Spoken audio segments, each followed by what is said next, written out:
Mliona juzi niliuliza jamaa mwingine niwapatie story.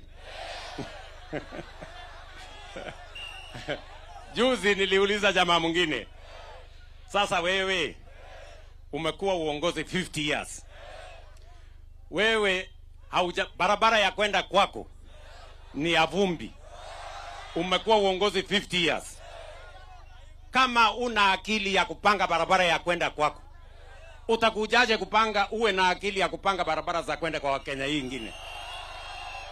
Si ndio? Ati amejitetea. Mnajua vile amejitetea? Amesema hapana, sio 50 years, ni 40. Sasa mimi nataka nimuulize huyo jamaa. Okay, wacha niseme nilikosea kusema 50. Pengine ni 40. Hiyo umesema. Si ndio? Sasa nikuulize tena.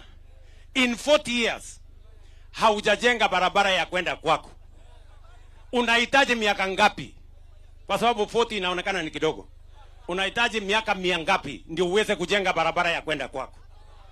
Na kama unahitaji miaka 100 na hii ya Wakenya, si utahitaji miaka 1000 ndio uweze kupanga ya kwenda kwa Wakenya wengine? Huyo mtu wako na akili kweli? Ati alijaribu kujitetea tena akasema ati kuna barabara ingine alienda kuanzisha sijui Kibwezi kwenda sijui Kitui kwenda wapi. Si mnasikia?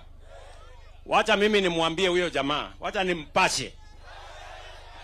Hiyo barabara ya kutoka Kibwezi, and you people, you have facts, you can Google. Kwa sababu wajinga wameisha Kenya bwana. And the internet never forgets.